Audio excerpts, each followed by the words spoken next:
Hi, I'm Adam, This is Kevin. and we are Tech Guys Who Invest. This is the place for business people and investors to learn all about investing. We offer a fresh perspective on what it's like to have a day job while investing, and we share lessons learned on our investing journey. Our vision is to educate and entertain you while adding tons of value to your daily commute. Welcome to our show. Hello, investors. Welcome to another episode of Tech Guys Who Invest.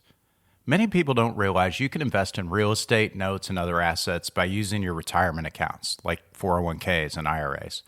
But there are special rules you need to follow, and this requires you to educate yourself on the concepts, enough so you know your options at least, and can enlist the help of a professional to get it set up. It's actually easier than you think, and with the help of somebody like Larissa Green at Advanta IRA, you can be investing in real assets that will likely weather this downturn much better than mutual funds in a very short period of time. Larissa Green is the Director of Education at Advanta IRA Services. She educates potential and current clients on the nearly limitless possibilities for self-directed IRAs and solo 401ks and the rules for investing in alternative assets.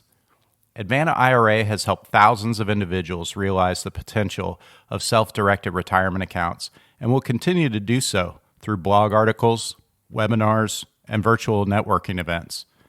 Please join me in welcoming Larissa to the show. This episode of Tech Guys Who Invest is brought to you by Dreamstone Investments. Dreamstone is a multifamily real estate operator based in Atlanta, Georgia, and Tampa, Florida. Dreamstone specializes in finding and acquiring off-market value-add deals across the southeastern part of the U.S.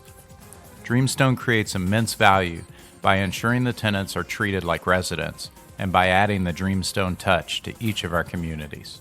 To schedule a call to find out more about their current offerings and to see how you can partner with them, please send an email to info@dreamstoneinvest.com. You can also check out their website at dreamstoneinvest.com. Welcome, everybody, to another episode of the Tech Guys Who Invest podcast. On this episode, we have Larissa Green, who is the Director of Education for Advanta IRA. So welcome, Larissa. Thank you for having me, guys. Yeah, we're excited to have you on. Thanks for coming on the show. Larissa, our first question for you is around a solo 401k. That's a little bit different than a self-directed IRA, and I don't think a lot of people know what it is. Can you tell us what a solo 401k is? Yeah, absolutely. So the solo 401k is a great account. I think what happens sometimes is we hear 401k and we think corporate America. I have to be employed by somebody else in order to save for retirement using a 401k. Many people know about IRAs. Okay, I can put money into an account, basically opened and designed by me. But what about a solo 401k? Well, it is really just as you would expect. It is a retirement account for somebody that is self-employed. You don't have to have a formal entity established as your employer in order to qualify. And it's a 401k, and the advantages that exist for a 401k in the corporate world also exist for those people that are considered sole proprietors and independent business owners. So very simply, it's a retirement account for those that are self-employed, and also people who have side gigs can qualify as well. All right. So what would be the difference between, I guess, a 401k that I have with my employer and a solo 401k? So the 401k is essentially established by an employer, and so it's really not much different than your corporate plan. But with a solo 401k, you are establishing the plan. So you, again, as a sole proprietor or an independent business owner, are establishing a plan. This plan allows for employee contributions and employer contributions, just like your corporate plan does. The biggest difference here is that you're really wearing two hats. So you're both the employee and employer, which means you just simply have the ability to put more away on an annual basis. There's a lot of flexibility with a 401k, which means if you can make a contribution this year and max out your employee contribution, which is $19,500 for 2020, then you're welcome to do so. If this year isn't the best year for you to max it out and you just want to put $5,000 or $10,000 into that account, you have the ability to do that as well. So it's very flexible. And then your business can also make a contribution. We typically think of it as a matching contribution, but I don't like to say matching. because we're not putting some percentage in based on what you contributed as the employee. What we're doing instead is making an employer contribution. It's not matching. So it's another 20 to 25% of your total earned income that you can put into this account. So again, the ability to put a lot more away than you would be able to with a traditional or Roth IRA. And so just to give you guys an idea, the annual contribution limit for a solo 401k for 2020 is $57,000. Okay. Wow. That's a lot. That's a higher. big difference from 19,500. So if I was a W-2 and I had like a side business, like a legitimate side business, LLC and everything, could you have a 401k with an employer and a solo 401k? You could, and actually, it doesn't have to be legitimate in that it doesn't have to be a formally formed entity. You can, again, as a sole proprietor, Larissa Green is, selling things on eBay and she's getting 1099 income. Again, has to be earned income, have to be something that I'm paying FICA on. But if I am doing that, then I actually still do qualify for the solo 401k.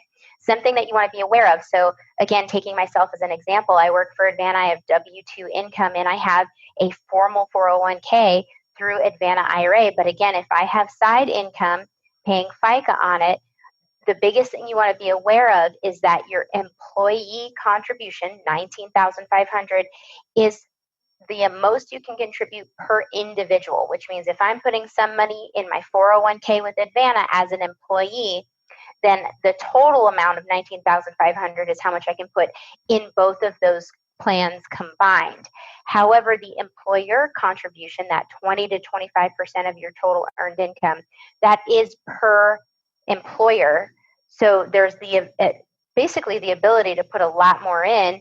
So even if you're maxing out your W-2 401k plan, you still have the ability to put some money in as your own employer into your solo 401k. So it has a lot of advantages. Yeah. Larissa, how does a solo 401k differ from a 401k from my employer in terms of what I might be able to invest in? Are there differences there?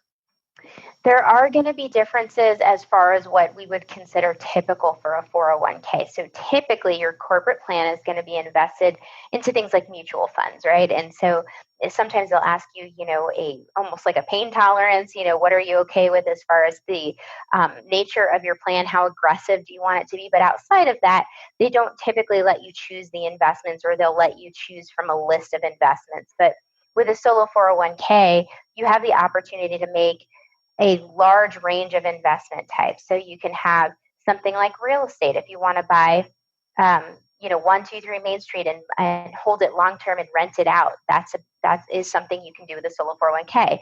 You can also lend money, buy gold and silver bars and coins. You can do option contracts in real estate and lease options. You can lease equipment. You can buy and lease out farm equipment, for example. You can buy and own raw land. So there are so many options for you with a solo 401k. Yeah. So you mentioned gold, and I know there's a lot of talk about gold right now. Can you explain a little bit about maybe what you've seen, or some strategies you've heard of, just being in the industry, where folks are using a solo 401k to buy physical gold? How does that work? Mm-hmm. So it's actually something that's very easy to do. The biggest thing that you want to keep in mind is that although I know a lot of us will see those commercials that say, buy and store your IRA and 401k gold at home, you don't want to do that. So there are some restrictions as far as what the IRS would consider arm's length transactions. And just the way we interpret the rules, storing your gold at home would not be considered arm's length. But what you can do is find a reputable dealer that you're comfortable with purchasing from. Once you decide who you're going to buy from, then you're going to also find what we would consider a depository or someplace safe to store the gold. Again, that would be a third party. And then once you make all those decisions, you would come to us and say, okay, now I want to buy my gold. How do I do that? And basically what you're doing is the invoice is going to be in the name of the IRA. So the invoice is to the IRA or 401k. Once you make the purchase and the money comes directly out of that retirement account to make the purchase, then your dealer is actually going to ship those to your depository. So it's going to be safe kept, again, not at your house, but at some depository of your choosing. And then your strategy is your own. So are you holding it long term? Are you holding it, 3 to 5 years, 10 years, or till you decide you're ready to let it go? Or is your strategy short term? Again, completely up to you. You make those decisions. I couldn't store the gold under my mattress or anything like that? Not from your 401k. Now, your personal golds, you could store there if you want to, but not from your 401k. So a solo 401k sounds very similar to a self-directed IRA in the regards that you're talking about alternative investments. What are the differences between the 401k and the self-directed IRA? So there's a lot of big advantages to the 401k. Now, the great thing is you can have both. So there is a way to contribute both to a solo 401k and to an IRA, and it's very easy. But with the 401k, number one advantage is going to be your contribution limit. You can put up to $57,000 in. With an IRA, it's just going to simply be $6,000 on an annual basis. With the 401k, you can borrow money. So just like with a corporate plan. So again, we're very used to what would be considered a traditional corporate 401k, where loans to participants are typically going to be allowed. Well, you can't borrow from your IRA. That's not possible. But with a solo 401k, you can opt in to allow loans to the participant being used. So you can take $50,000 or 50% of the total value of that account, the lesser of the two, and you have 5 years to repay it. So it is an actual formal loan with terms that you want to make sure you're making payments to. The IRS has very specific requirements for that, but you can do it. Another big advantage of the 401k is that you can actually make some of your contributions, specifically the employee contribution, Roth. So if you want to save some pre-tax money and some Roth money, the solo 401k will allow you to do that. And I just want to mention also, if you're listening to this and you're thinking about a solo 401k or you already have one, you just want to make sure that your plan, if you've already adopted or that you're looking at adopting, allows for these options, because not all plans do. But you will find that you can make contributions Roth.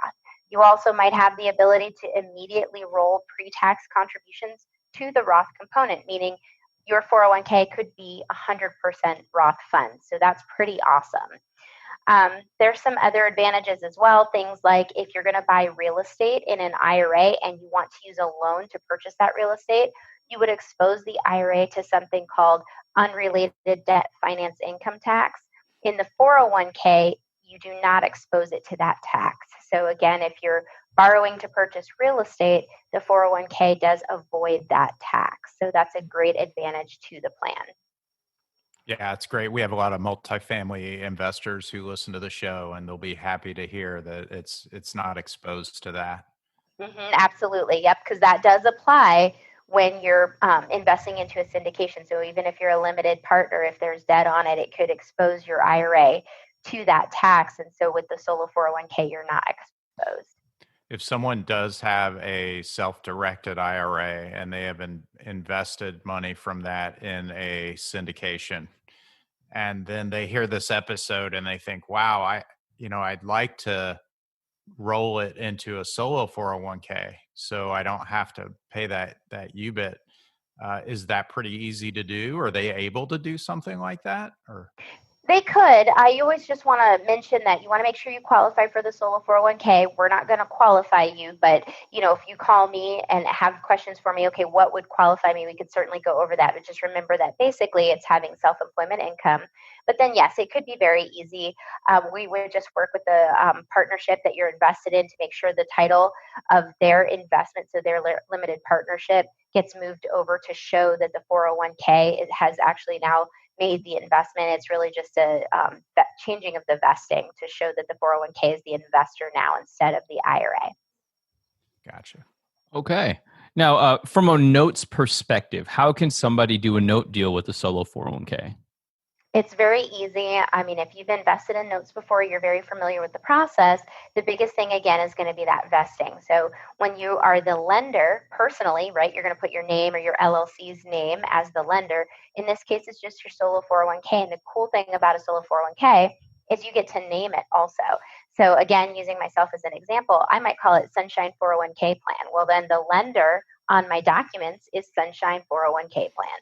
Very simple, very easy. Money comes out of the 401k for the loan, money and repayment income all goes back to the 401k. Nice. I think I would name mine Kevin. Yeah, I'll take Adam. Adam's 401k to confuse people. Nice. So what happens if I have this solo 401k and then I hire an employee? Does it blow up my plan? It doesn't blow it up, but at the time that you're getting ready to hire an employee, you do want to check on their qualification for joining the plan. And if they do qualify to join the plan, now you have to either close the plan or you're going to move to a larger plan that incorporates employees. The solo 401k is simply not set up to take on employees because of the Department of Labor and IRS rules that require discrimination testing. So the fairness rules basically say that, the solo 401k, they don't apply here because it's just the business owner, their spouse, and any partners in the business, but no actual employees. So fairness testing, discrimination testing doesn't apply. Once you add employees, now you have to look at that discrimination testing. And so now you need to go to a third-party administrator that can help you with those rules. So you want to make sure that you're compliant. So you can simply roll some of your assets over to the larger plan. You can do a record-keeping only plan where basically you're working with a plan administrator that will allow you to still self-direct a portion of that plan, which they do exist. And so there are some things you should be aware of if you're looking at adding employees as your business is growing, but it's still doable. You can still make it work. Okay. Well, that's good to know you have some options. I was curious if you've ever seen something like that where a person had a company that had a solo 401k and then they realized they were growing, but it was in the same type of industry. So they just created a different company, a different LLC, and they could make that the LLC that they expand their business in. Maybe that's outside the scope of what we're talking about here, but that thought occurred to me. No, it does happen, but what you have to be careful of is what they call a control group. So if you have a solo 401k and let's say that business is business A, and then you have business B that is now growing and is going to need employees, they're considered the same business. That's called a control group. And they look at common ownership, for example. So, if I only own 10% of a company, I own 100% of a company that does something 100% different, that might not be part of a control group. But if, Larissa Green invests in real estate in company A and Larissa Green invests in real estate in company B and now needs an assistant, we're really still part of company A. And so we would need a plan that allows for the discrimination testing and includes the employee. Okay, makes sense. There's a lot when it comes to a solo 401k. You break it down so simply. Out of curiosity, why do you think that this isn't as widely known as the traditional, Fidelity 401k, for example? I think because a lot of people, who are independently employed, there's nobody really selling to them as far as, the benefits of the 401k. So, when you're self-employed, and that's a big advantage of the 401k is that you have the opportunity to do it yourself. But when you're doing it yourself, there's nobody saying, okay, this is how you set it up. This is how so you have to learn it on your own. It's just information out there and you have to find it and learn it. So, you'll find larger companies set up 401ks, not just because they want to grow their business and attract and keep good employees, but also because it's tax advantaged, right? They make contributions on their employees' behalves. They get a tax advantage for doing so. Well, the solo 401k is the same, but many people just don't know about it because there's not as many vehicles or I should say administrators that help you with those plans as there would be some of these third-party administrators that help with the larger corporate plans. Okay, so there's a multitude of factors where it makes sense because the traditional 401k with the employer, you have these massive custodians that are spending billions of dollars, but the self-employed person, it's like who's marketing to them. So it's a very good point. If someone's considering between a self-directed and a solo, they qualify for either one. What are some things they might want to think about when trying to pick between those two? So they really can have both. It is possible to have both the traditional and Roth IRA and a solo 401k, and you can contribute to both. So I think, when you're looking at a solo 401k, because there's more administration on the end of the individual with a solo 401k, it's just administratively heavy when it comes to things like tax filing and making contributions, for example. So if you're looking at contributing more than an IRA allows you to, then that's probably the time to find out more about the solo 401k. But if this is the first year you're starting your business, or the first year that you have self-employment income, and you're going to only make that minimal contribution that an IRA allows, then this might not be the year for you to start that plan, because now you're going to add things into it. So things like, again, making your contributions as the employee and the employer, and then are you making Roth contributions? Do you want to do in-plan Roth conversions? There's a lot more to it than an IRA. So if you're not ready to take on all of that information, then this might not be the time to start the 401k, but maybe learn about it. There's a lot of great books out there where you can read about solo 401ks. You can join Advanta IRA for a lot of our webinars. I just did one on solo 401ks last week. So, this is the time to learn about it.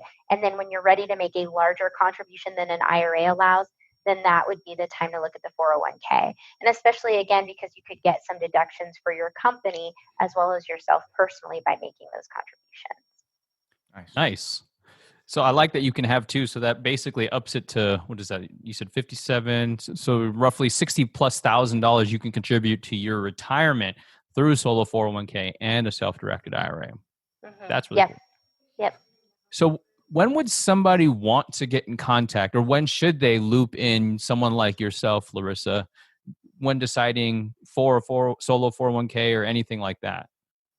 I think that if they hear this and they're interested to learn more and not necessarily even sure if they qualify or if they'll even eventually want an account, I think education is so important. And I talk to a lot of people who don't ever open an account, or it takes them a year to be ready or 2 years to be ready. But I think joining in on our education is so important, because you just never know when they'll find, well, you know what, the solo 401k was not for me, but I didn't know I could self-direct a health savings account, for example, and learn about all the investment opportunities that go behind self-directing any type of account. So I think if somebody hears this and it's interesting to them, even if they don't qualify and never will, just join the education, because it's great to learn.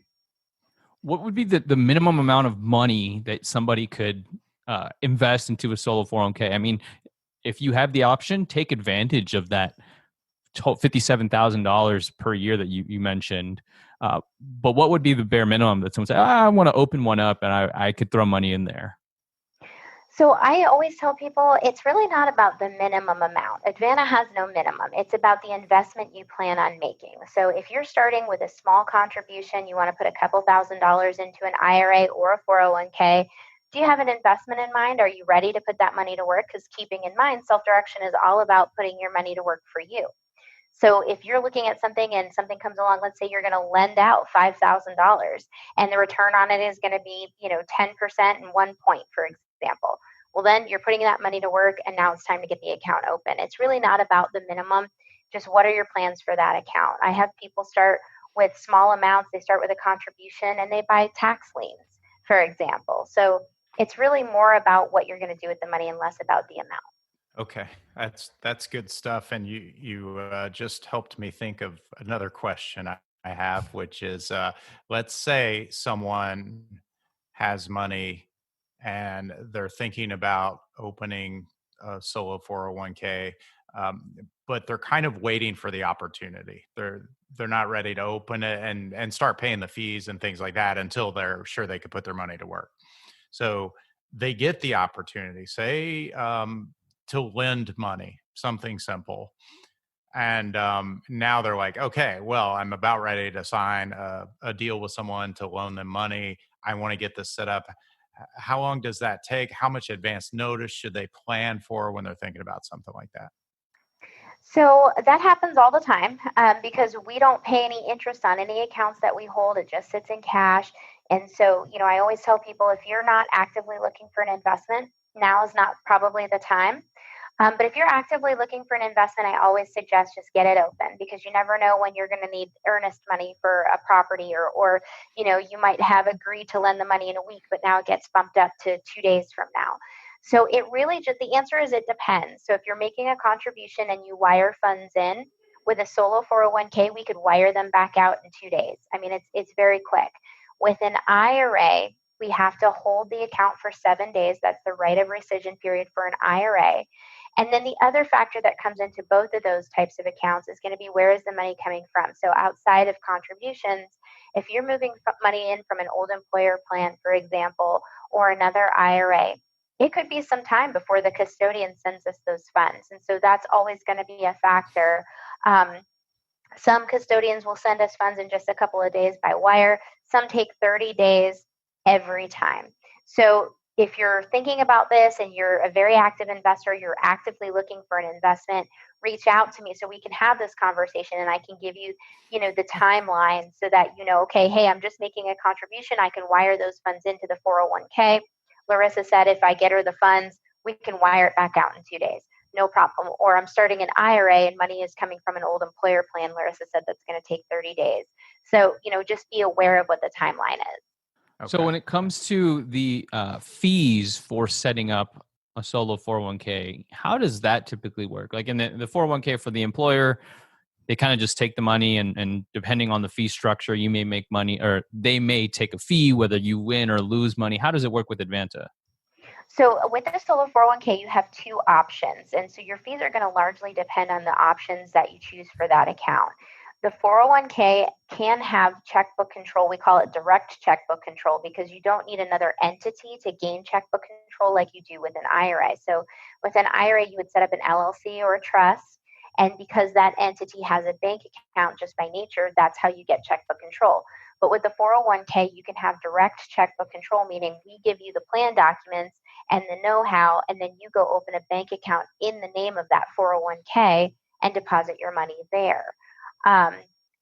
That option is just a flat $300 a year. You're taking on, as the trustee, you're taking on the record keeping, basically. So you're going to make your contribution deposits there. You're going to make all of your investments. You're going to record keep income and expenses for those investments, flat $300 a year. If you want what we consider the full service model, where we're really holding your hand through the investment process and doing the record keeping, those fees are going to be based on the asset. So $295 per year per asset, or I have another option based on the value. And then that $300 plan fee still does apply. So you're probably normally looking at around $600 a year for the full service model with some setup costs, and $300 a year if you go with direct checkbook control. I like the full service option. That sounds like it's worth it to me, but I know everyone's different. So, Larissa, we wouldn't be the tech guys who invest if we didn't ask you a tech question. Are you ready? I'm ready. What is your favorite piece of tech that's helped you get through this craziness in 2020? Oh my gosh, you guys, Zoom calls, absolutely, Yeah. 100%, hands down.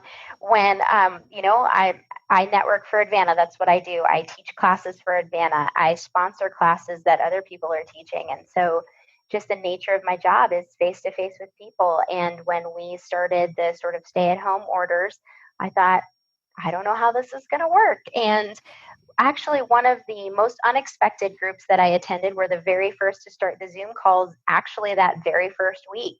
And I couldn't believe it. And they were the only ones that did it consistently for over a month.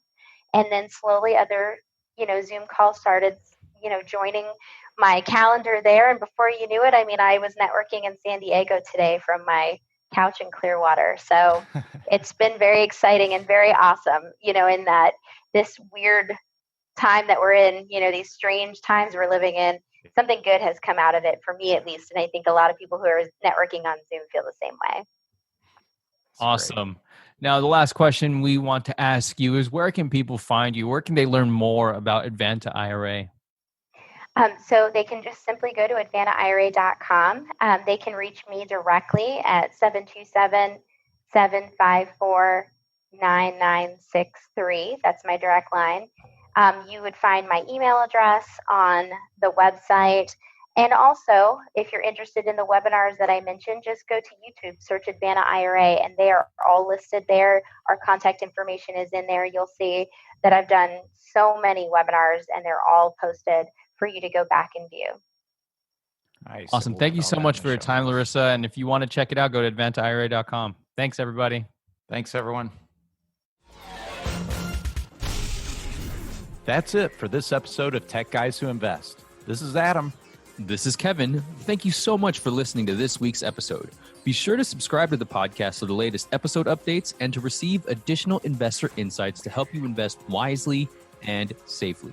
You can join the TGWI Insiders community at tgwipodcast.com/subscribe. Lastly, we would love to connect with you. The best way to reach us is by sending us an email at techguyswhoinvest@gmail.com. Thanks, everybody.